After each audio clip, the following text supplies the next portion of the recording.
Well, it's Wednesday, June 7th, 2017, and today's word is personality. Are you a personality? Well, sometimes we hear about personality. We think of movie stars. But every single soul that the Lord has created has a personality. Now, the old choir robes that we wore back in yesteryear, and believe me, I've worn my share of choir robes. What's the idea with a choir robe? It's to take away personality. What's the idea with, let's mention something controversial, communism. Communism. The idea with communism is that we're going to erase the personality. When I was a little fella, just a wee lad, there was a lot of unisex. It's unisex. They wanted to erase sexuality. They wanted to erase male and female. We were just going to be androids. Just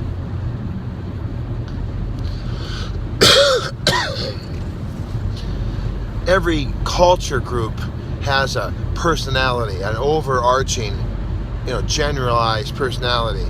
When you tell a Polish joke or a Russian joke or a Chinese joke or a Spanish joke or a joke about somebody from Colombia or El Salvador or from the South, from Arkansas, or somebody from Boston or New York, I mean, there's a personality, there's an overarching sort of a general rule that you can, the people from Boston, they speak a certain way. And, well, y'all come back now, here. I mean, that's the South, you got the South, and you you get the Valley people, everyone has a personality, a general personality. But then it comes down to a specific personality that God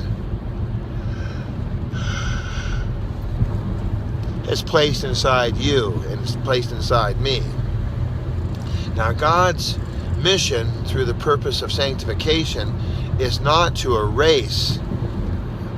One time, I've actually heard several times that Michelangelo, the famous sculptor, he would go out, and I think that for David, he used a piece of sculpture. No, he used a piece of marble. He used a piece of marble that had been discarded. Somebody had looked at it and thought, nah, I don't like that. But he went out to the yard and saw this raw piece of marble. It was a big hunk of marble. I don't know how they did it necessarily, but they would chunk out, even before they had the Sawzall, all that, they would chunk out this big hunk of marble. And the way that the sculptors looked at it was that the marble was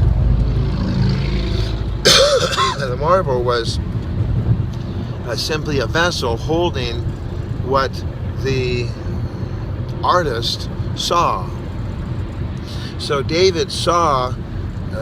Michelangelo saw David hiding inside the marble, and the more that he took the marble away, the more David was exposed and shown.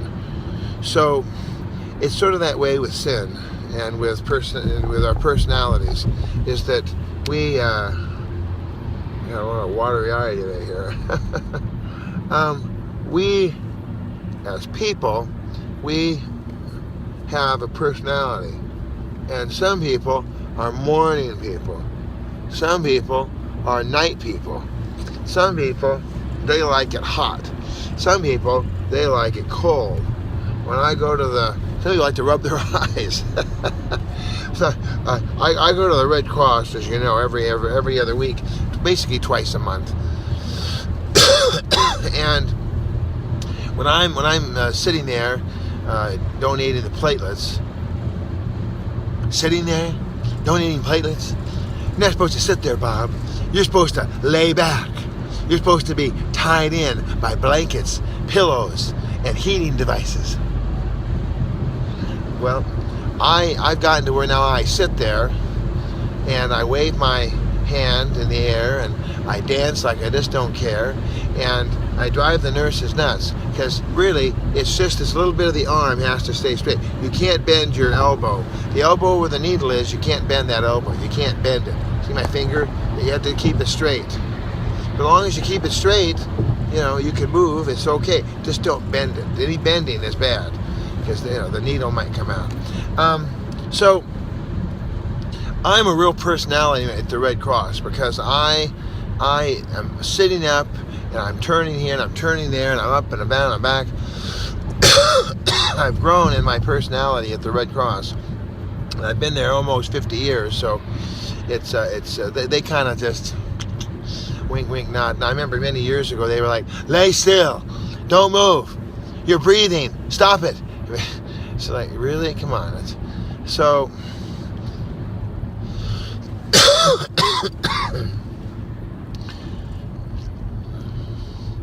I have one of my dearest friends who is a personality. This person tells me stories of, well, they asked me to do this, and they asked me to go here, and they told me to go on a world tour. They were going to make a record for me. I was going to, and I think, yeah, okay. And, but what the person says, they said, well, I prefer not to. I didn't really want to, so I just didn't do it. I'm thinking, whoa, they had these opportunities, which were just like amazing opportunities, but nah, I don't think so. I think I'll just pass on that. Even as far as family life and marriage, I never got married. Always just, well, no, I just don't. I'm just not feeling it. Certainly, I know for a fact, just personal experience, a great person, good personality, very friendly, very knowledgeable, strong Christian, the whole 9 yards. But nah, I don't think so. Said no to marriage like I don't know how many times. So obviously the Lord put in that person a personality that was not interested in marriage. They just weren't. They just said, no, I just didn't feel it. I wasn't feeling the Lord wanted that. And they were a lifetime, believer. I can't imagine, because I can't, I have a whole different opinion about all that.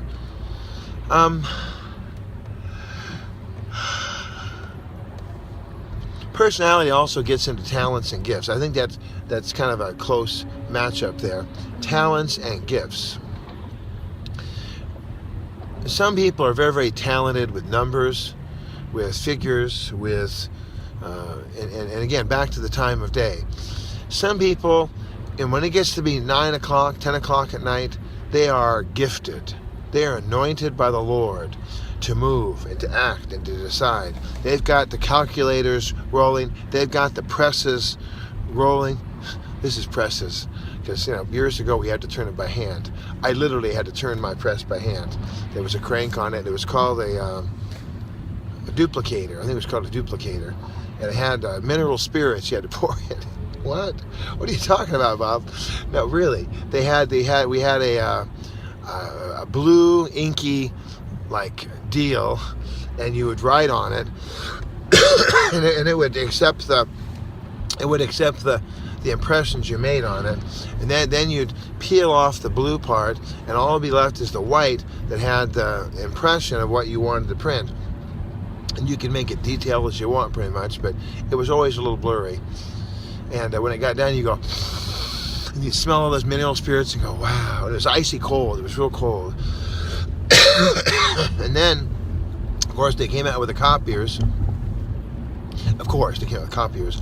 You had your Xerox copy, and Xerox was the only one to make the copy. Those were hot. When they say hot off the press, it was literally hot. It was warm. It was, they just made it. And the duplicator papers, they were blurry. They were blue. They tended to be like a bluish purple sort of color. And so we would actually, what happened, it was on a big drum, and the drum would press it on a piece of paper, and it would so we would have to crank. If you had 20 kids in your class, you have to crank out 20 papers. But the thing about those blue things was you could use them over and over and over again. So teachers would keep those in their files, and they'd pull them out the next year, and then the mineral spirit would wet the ink and reinvigorate. So you could. But sometimes the teachers were a little overly ambitious. They didn't want to have to reinvent the paper. They'd come in with their coffee.